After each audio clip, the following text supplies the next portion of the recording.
Lumut dari Jawa Timur. Suatu ketika, kerajaan Jenggala diserang oleh musuh.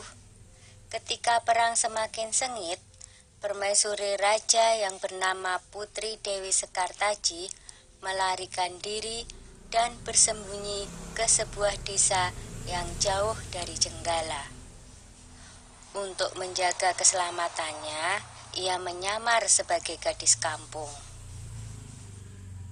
Dewi Sekartaji tinggal di tempat Nyai Intan. Nyai Intan adalah seorang kaya yang mempunyai 3 putri, yaitu Kelenteng Abang, Kelenteng Ijo, dan Kelenteng Biru. Oleh Nyai Intan, Dewi Sekartaji diangkat anak dan diberi nama Kelenteng Kuning.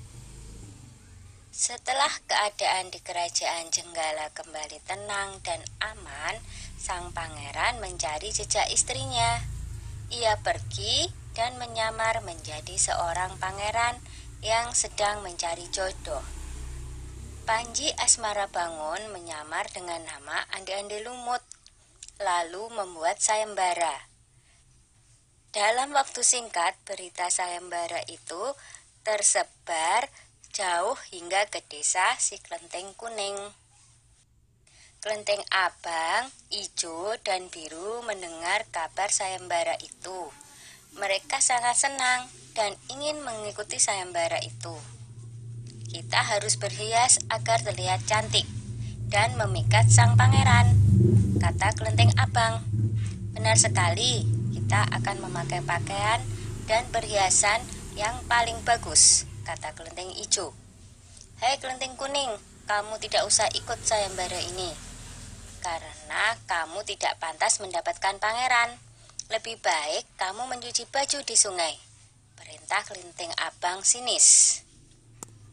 Ketika Kelenteng Kuning sedang mencuci di sungai, tiba-tiba seekor burung bango datang menghampirinya.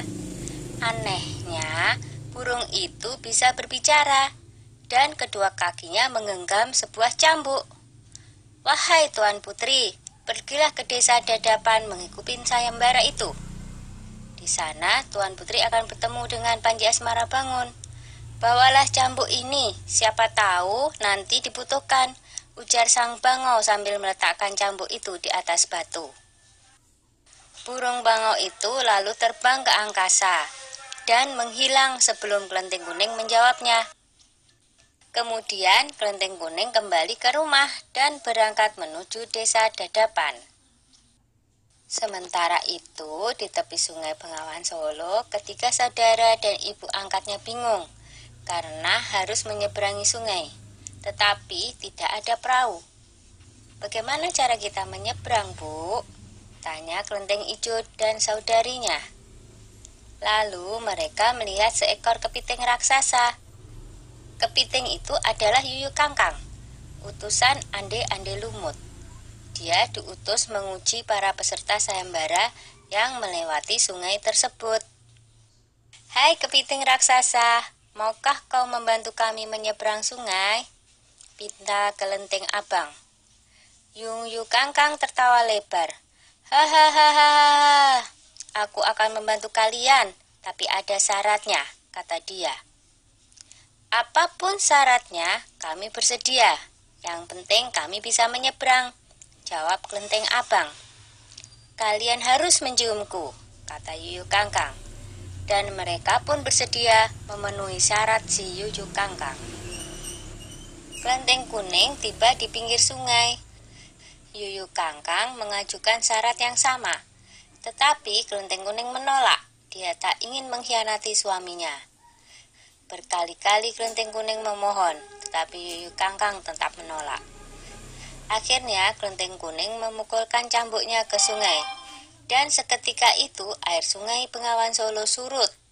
Melihat itu, Yuyu Kangkang ketakutan dan segera menyeberangkan Kelenteng Kuning, bahkan mengantarnya sampai ke desa Dadapan.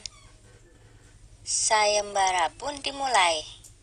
Secara bergiliran, Kelenteng Abang dan adik-adiknya menunjukkan kecantikan mereka di hadapan Ande-Ande Lumut. Namun, Tak seorang pun di antara mereka yang dipilih oleh Ande-Ande Lumut. Ampun pangeran, hamba mohon, terimalah salah satu putri hamba, iba Nyai Intan. Ande-Ande Lumut menjawab, wahai Nyai Intan, ketahuilah, aku tidak bisa memilih seorang pun dari putrimu, karena mereka telah mencium si Yuyu Kangkang. Sambil menunjuk kelenteng kuning, pangeran melanjutkan, aku memilih gadis ini karena dia telah lulus ujian, tidak mau mencium si Yuyu Kangkang.